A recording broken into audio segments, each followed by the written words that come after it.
Understand why do you do this to me? Can't believe he just go do this to me. What I do.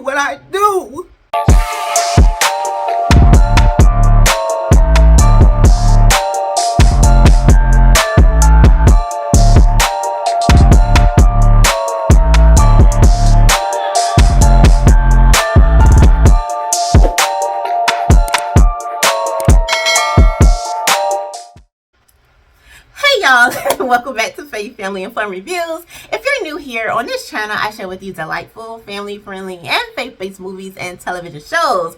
So yes, as y'all can tell, we are back in County Rescue, okay? And it is getting serious, all right? This is serious business, okay?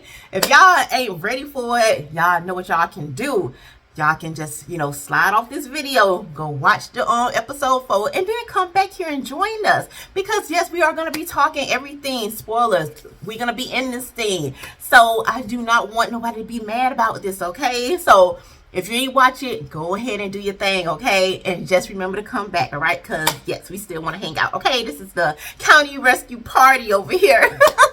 Anyways, yes, so this episode starts out kind of like the way that it ended. We saw that Tim had saved Colton Dixon, which is it was his moment. Y'all know in life, you kind of have those moments that it's your moment, that you know it was yours. It's almost like God just kind of planned the whole thing out for you, and that was your moment. And you kind of want to mark that in history. Sometimes people frame it on their wall or whatever, all this kind of stuff. And so this was, to me, like Tim's moment, because he had so many different times in this series so far where he's being overlooked. He is the good guy. Yes, I know sometimes people say good guys finish last, but here on Faith, Family, and Fun Reviews, they finish first, okay? Because we love the good guys, all right? We root for the good guys here. We ain't with them bad guys, okay? No, like, seriously, stay away from us. Like, seriously, stay away. Yes, Griffin need to stay away. But anyways, yes, so this was Tim's moment. His thing when he saved Colton Dixon, it not only, like, kind of put a stamp in people's mind of how capable he is, but also like he does have a fighting chance in getting this position and getting a permanent position on this team. And as well as this thing happened, it shows us in this episode. I thought it was going to be something like, okay, he had his moment, so we coming back in this episode and it's like, okay, the moment has passed, life goes on, we're moving on here. But that's not what happened, y'all. This thing went viral, okay? Tim is everywhere. He is a hometown hero. That is what he's being called. People who don't even know Tim from the next person, now he is embedded in their mind. They know him as a hero. That's how he's being recognized. And so it has got back to the chief, as y'all know, both chiefs. It got back to Chief Scotty, and it got back to the chief of the fire department. So Chief Scotty is in a bit of a pickle in this episode, and he even used that term, a bit of a pickle. He's in a pickle, right? And I just looked at him like, Chief Scotty, no, you didn't. And I told you how much I love you and different things, okay? You are amazing in so many different ways, but I told you I was a bit hesitant, a little bit skeptical of your ways in the last episode. And you are showing me in this episode how trifling you can be. And I'm going to say trifling, Chief Scotty, for the simple fact of you are still considering Griffin. Even you still considering Griffin. Like, you let us know pretty much in this episode that Griffin is your first choice. Danny is not even in the picture. And you know I'm mad about that, okay? Because that's my girl. We stick together, okay? Girl power over here. But so you let me know that she's not even in the picture. Your first choice is Griffin. But the only reason you ain't like nailed it to the cross here yet with that is because you feel like everybody with this thing going viral with Tim, that you don't want to be looked at as the bad guy. You don't want the town looking at you bad, like ignoring what Tim did in this episode, or in the last episode with saving Colton Dixon. So that is your only really, like, what's holding you back from really saying, okay, in your mind it's going to Griffin. And I have to say that is so trifling, Chief Scotty. Okay, I'm gonna tell you about yourself. Okay, Andy and Ashley, your captain and lieutenant, may not tell you because they know, I mean, they still got a love for you. I still got a love for you too, okay? I do, all right? But stuff still need to be said, and they're not saying everything. But and I love how Andy did in this episode, because in a way he did kind of say it, like he really went in and told you like how Tim did, like he really got into action. Even Andy didn't even tip him on, help him get, do what he needed to do to save this singer here. But Andy let you know like how capable Tim is and what he did in that moment, in the moment where most people would have panicked. And Tim just did what he had to do. And on top of all of that, because we even see how this episode starts, like everybody see that it's going viral, everybody's happy for him. And I appreciate that because he deserves some shine. Like I told y'all how Tim be getting overlooked. And he still just kind of keep his cool.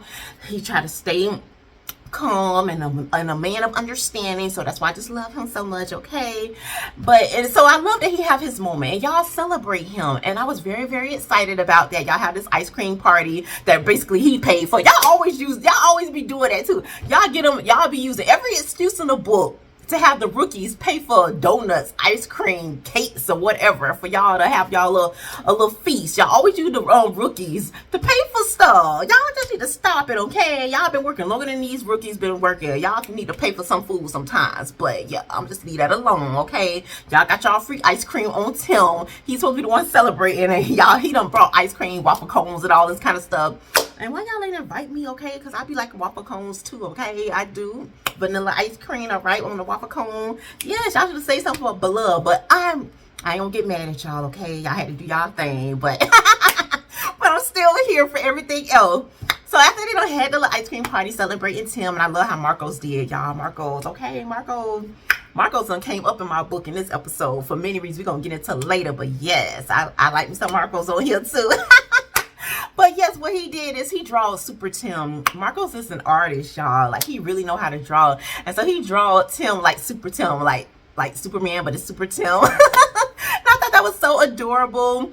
And they even got a cape for him. Like, Duke put a cape on him and said, you got to wear this for the day. So I love that they celebrating Tim in this episode, at the beginning of the episode. So that was really, really fun. Like, I really enjoyed that. And it kind of took away a lot of the tension from what we was feeling from the last episode. But the underlying tension that was there was Griffin and Danny sitting on the couch, and they watching all of this. And Griffin getting his feelings, talking about he don't want to stay around or whatever. He don't like no dairy or something. So he get up and leave, and I'm like, goodbye. Okay, kick rocks. Okay, Griffin, we don't need you anyway. So I was fine that he left, but Danny was still like sitting back, like looking like that. Like, you're looking frosty, Danny, okay? Ice cream ain't the only thing that is cold in this room, okay? Right? You is, Danny, and I have to tell you, you need to stop that, Danny. That is not fair. That is not right, okay? You had plenty of moments that you did your thing, and that Tim celebrated you, okay? You need to stop it, Danny. Like, stop, okay, girl? Stop that. That ain't you, honey. But anyway, so that's how that went. And so Danny ends up talking to Tim later. Like, I guess, confronting him a little bit. Well, really confronting herself, because she came up to him and was like complimenting him, like, wow, like she can't believe that he saved Colton Dixon. Like that was pretty cool, right? And Tim like sees all the way through that. He feels it. We can feel it as the viewers that you're not being sincere here, Danny. You're not being authentic. We see right through that. You are not happy for him, okay? And you have been better off not even approaching him like that. Like, don't be in people's face lying, all right? Pretending. That's not how it works, Danny, okay? But she did it.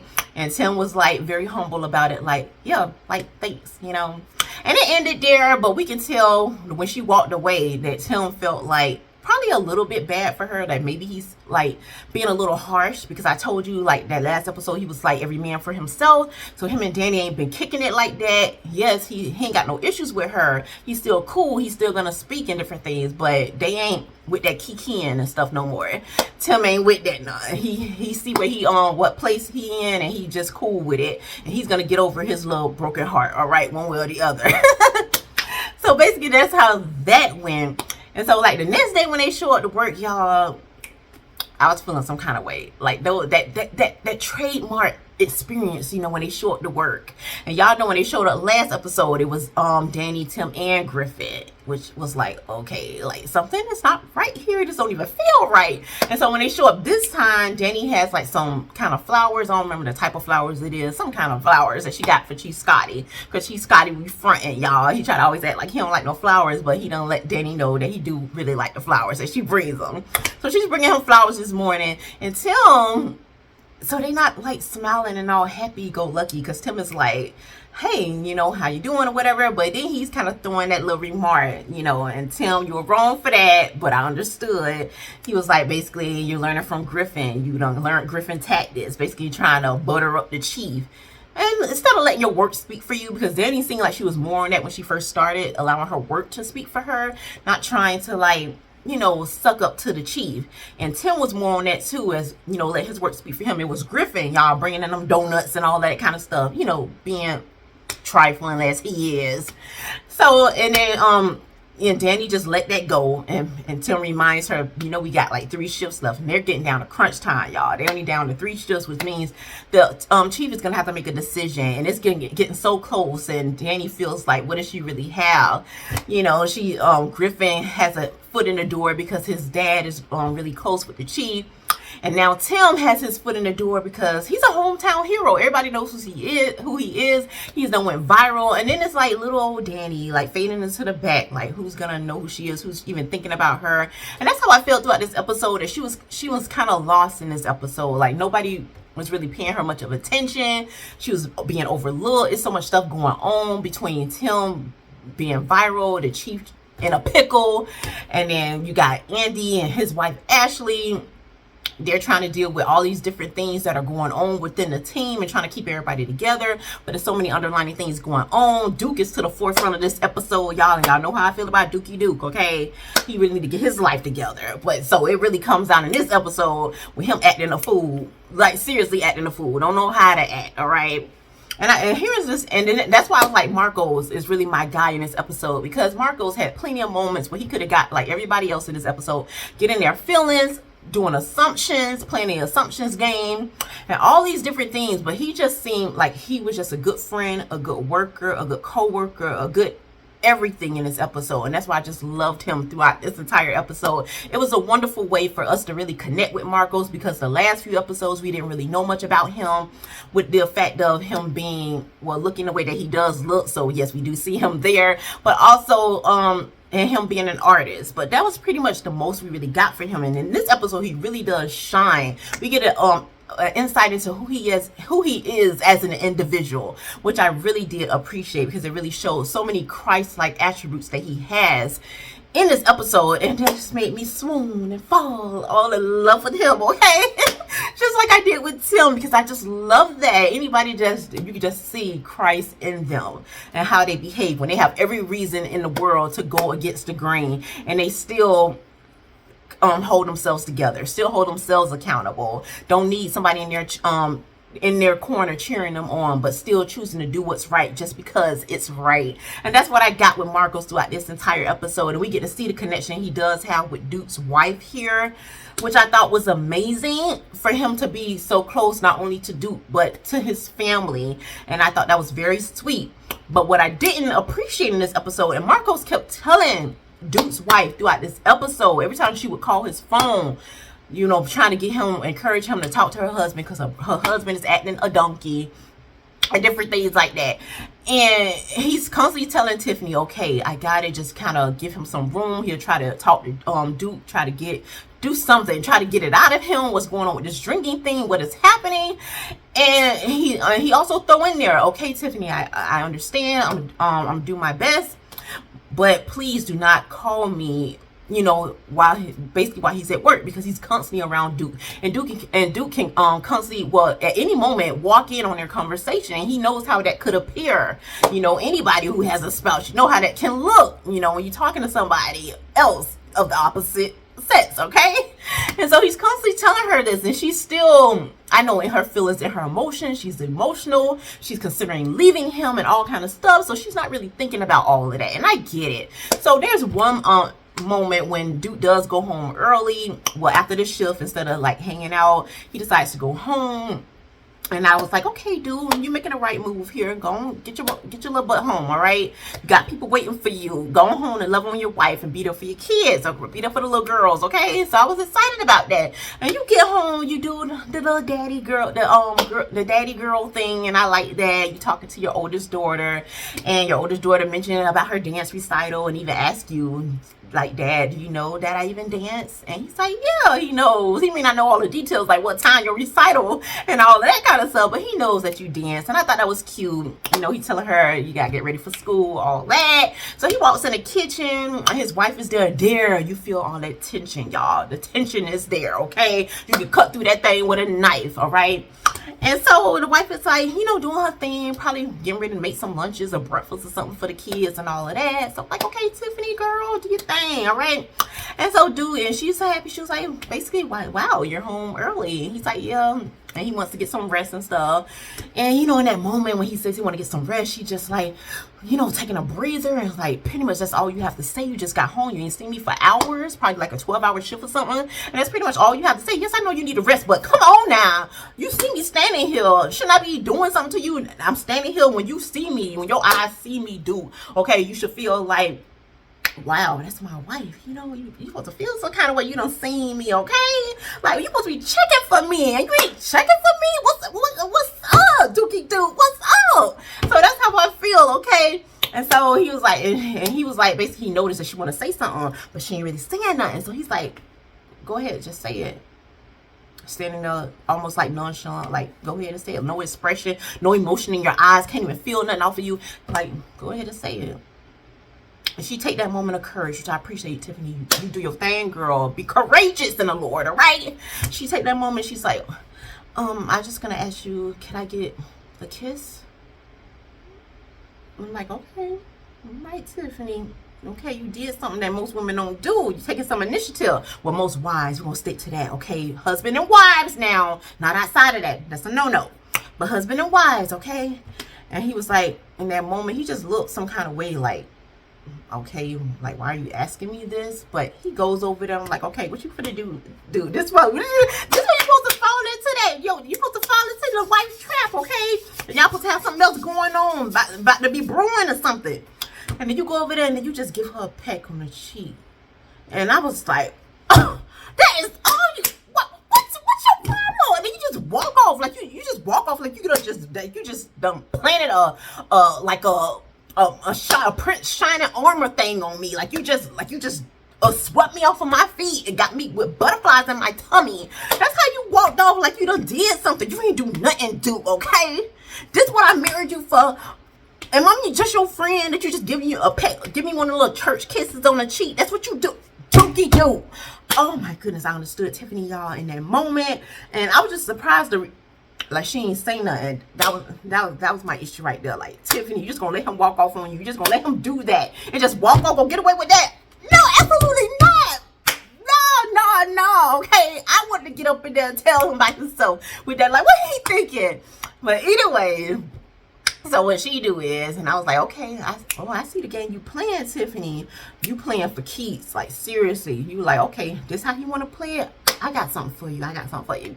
So she called her mom and basically confirmed to her mom, like, is that opportunity still open? Can I still come stay with you with the girls, basically? And I was like, oh, in that moment, my heart is just like, oh, it's breaking for this family. It's breaking for Duke. I mean, yes, he can be a pain, and you know what, and just stubborn as I don't know what, but you still want him to have his family at the end of the day. You still rooting for him, even though he acting crazy, okay? You still rooting for him. And so she do that. I'm like, okay, it's really getting serious. Like, you seriously about to leave this man, okay? Whether it's temporary or permanently, I guess that all depends on what he do. But you like, okay, the ball in your court, this is what you finna do. You finna throw that thing back on over there and see what's finna happen, what's going down. So I get it, Tiffany, I understand. But yes, prayers for them, y'all. Prayers for them, okay?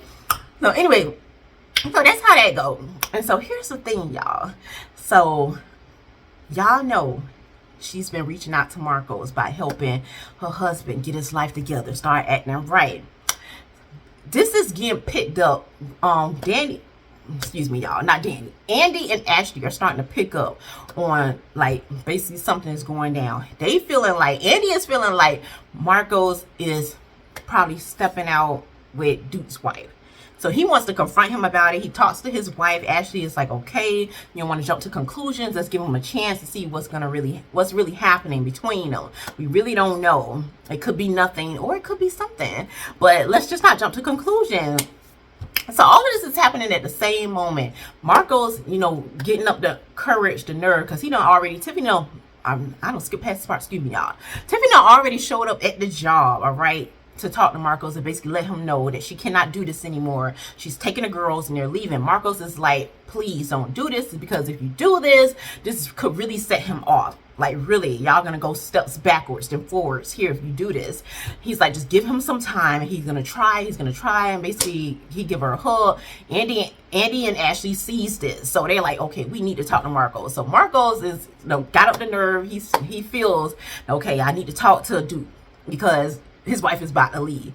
So he's going to talk to him. However, Andy's coming at the same time. It's like, okay, I need to talk to you, Marcos. So Marcos go and talk to Andy. Then they get this emergency alarm go off. So they got to whip into action. They're saying some kind of emergency is going down at a dance studio. So that hits Duke hard because he's thinking, oh, that could be my daughter. So he's like yelling at Marcos like, let's go. And so Marcos never get the chance to really talk to Andy and let him know what was going on, what's really going on. So they rush off into the dance studio, and much to his relief, it's not his daughter, but it is a little girl who's around the same age as his daughter, probably like the same color as his daughter. So he's just feeling all these different emotions, like he's like really tied to this situation. And it works out because they do end up saving a little girl who had seizures, and she is going to be okay. Glory be to God. Thank be to God. She's going to be fine. However, I know that trauma that is still going on, that turmoil is still going on inside Duke, and he does not know how to talk about something. He gets attached when he's in situations, especially when he's in emergencies dealing with children. And I can imagine that because he has 2 girls of his own. Instead of talking about this, and they end up going back to the station, and Marcos is basically telling him like, look, this is a tough job. They are dealing with constantly like people's worst nightmares, and this is their life on a daily basis. So of course that is going to take an effect on everybody here. But like, talk to me, dude. Like, seriously, talk to me. And Duke is just not having it. He has so many moments in this episode where he does turn to the bottle. Not that it's going to do him any good, but it does make him feel good, I guess, in the meantime. All right. So he just does not know how to process his emotions, and he does not even know that he has something to process here. So Marcos just like step aside and like, okay, it is what it is for now. Like, he can't do nothing in this moment. So he ends up talking to Andy and basically letting Andy know exactly what's going on, that he is not stepping out with Duke's wife. He's just trying to help him, and he lets the Andy know that there's like, Duke is basically turned to drinking. Like, it's bad, like seriously bad. Like, he needs help here. And so, like I told y'all, Tiffany was always constantly reaching out to Marcos. Like, and Marcos would have to walk away with his phone. And I just don't understand, Marcos, if you know, why are you gonna have your phone just out in the open like this? But he does. And in this moment when they playing chess or whatever, I'm saying like everybody is there. Everybody on the team is there, except for I think Griffin. Griffin went by his business somewhere, y'all, since the beginning of the episode, right? And so they all sitting there playing chess, and it's just good. They're trying to get Duke to be in a good mood, kind of open him up a little bit. And lo and behold, that phone goes off, and Duke happened to cut his eyes down. They're like, okay. And then Marcos is like, some girl he done met online, and Duke still don't look convinced. So he's like, he's looking like, okay, it ain't that many Tiffany's in the world in his mind. Even though we know it's a great deal of Tiffany's out there, y'all, but in his mind, it's only one Tiffany, okay? So what is happening, okay? And so anyway, and so the phone, the call drops, but he could see that there's a voicemail or a text or whatever there. And I guess he kind of read it and see that, okay, it's his Tiffany. Oh my goodness, he done jumped up, y'all. I was like, I'm floored, okay? He jumped up, going for Marco. I was like, what's going on? Dude, what you doing? So that's what happened. He just going, and Marcos props to Marcos on this episode, because Marcos could have went toe to toe with him. Marcos could hold his own. I see it in him. I see it. He know he can do it on now. Okay, don't be looking over Marcos here. But I love that. In every sense of the word, he pretty much turned the other cheek. And I was just like, wow, Marcos, that took a lot of like self-discipline. It just took a lot, because people can get in their feelings and emotions when you just in the moment. When something struck you out of nowhere, like bam, you know how you gonna react. You better hope you have enough of the Holy Spirit, enough of the Word of God in you to just keep you just calm, and that was Marcos here. Like, Marcos did not swing back. He was just like trying to tell him, like, please, buddy, like, stop. I was just trying to help. And that's how that went. I was just like, oh my goodness, Tiffany don't know what she done did. Okay, Marcus been trying to tell her throughout the whole episode that he's constantly around this man, constantly around your husband, girl. What was you thinking? You done off somewhere doing your thing, about to have this boy, like, you got him hemmed up somewhere, girl. Tiffany. So that's how that scene went, right? And then we cut back on to Danny. But I forgot to tell y'all, there was a scene, and I really appreciate it. That was such a moment too, all right? In the scene with Danny and Ashley, like I told y'all, pretty much throughout the whole episode, everybody was kind of like looking over Danny almost as if she wasn't even there, not really knowing what this girl is going through. I think Tim kind of knew she was hurt, but he already made up his mind, like, he is her study buddy. Like, that's all she wanted from him. So he is not trying to comfort her or anything. He's like, she's a big girl, put on your big girl drawers and just call it a day, okay? That's your business. He's doing him over here, all right? And so, but I love it that Ashley did reach out to Danny and sit with her and was like what's really going on, try to understand what was happening here. And Danny realized, and Danny basically admitted to her, like, basically she knows she's not even in the game anymore. Like, Chief is gonna have to pick between Griffin and Tim, and that is what it is. And she just like questioning herself, did she even hear from God, or is she wrong, or is God wrong, or like what is going on? And I love how Ashley basically tell her that she's not a disappointment to God. Like, serious, Danny, like, don't give up. You don't really know how this is going to end. And regardless of how it ends, you know who you are in Christ. You know what he called you to do. And that's the best that you can do, is like cling to that. Don't give up. Like, seriously, don't give up however it turns out. But Danny ain't trying to hear that. She's just broken on so many different levels, because not only within herself, her past, she has a constant past of quitting things, of getting it wrong, of looking like a total idiot, in the end. And even her family kind of, throw that in her face. Her parents, her mom and dad are constantly, excuse me, y'all. Her mom and dad are constantly telling her all the time, basically, like she doesn't really know what she's doing. Like, she's making a fool of herself. She's making a mess of things. And she was really hoping, getting on this team would prove not only to herself, but prove to others, prove to her family that she did hear from God, that she's capable, that there's a place for her somewhere. And with everything that is going on, she is hurting. Like, y'all, she is hurting. And it just really makes you feel for her, because we can understand that as human beings, like what it's like to want something so bad and to feel that pull, that drive, that God has put something inside of you that for real that this is what it is. Like, this. You start out like that before you really get into the thing that you're getting into. You know for a fact that God have called you to this, and it's in you. You were built for this. You were created for this. And then for everything to just blow up in your face, it seemed like you done got it wrong. Like, oh my goodness. Like, I counted on this. I told everybody. I told my family. I told these people I don't even know who has become my family in a short period of time that God has spoken to me. It's something to step out on faith, knowing who you are in Christ and really declaring his name, and then to get in this moment to feel like you were wrong. Like, you went through all of this, you practiced, you struggled, you exercised, you were eating right, you put in all of this work, and to get to all of this, and it's like, why, God? What did I do? Where did I go wrong? I trusted you. Like, why did you let me go through this? If you're gonna let me go through this, like, why? If it was just gonna get to this, if this was gonna be the end, God, like, why couldn't you spare my heart from breaking? Why couldn't you spare me and just never have spoken to me in the beginning? Chose somebody else, but why put me through all of this? And you're just holding back all of these tears. And that is what I got, y'all, from Danny throughout this episode. So I'm just like feeling her, y'all. I feel her. And then we have this scene when she it's her dad's birthday, and being a good daughter, you show up for your dad's birthday regardless of what's going on in your life, and you just got all of this stuff, craziness going on in your life, and you still show up for your dad's birthday. And then for to get in this moment, and then they to tell you that they done seen Tim on the news and he's going viral, and they're like, well, they're just singing his praises. They don't even know this man, but here you sitting before your daughter, who you know her heart, you know her, you raised her, and you don't even give her that much of any kind of recognition as you done gave this total stranger.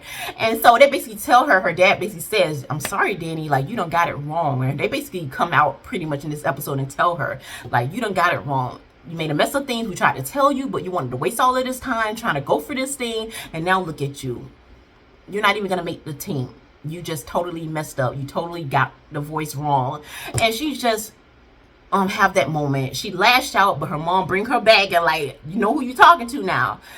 You don't talk to your dad like this. You don't talk to your mom like this. So she get back in that mode of honoring her parents, but you still see those tears, like she is breaking at this table, and they just carry on the conversation as if nothing ain't even happened, like she's not even there. And it was just so heartbreaking. I was just like, oh my goodness. And all of this pushed Danny.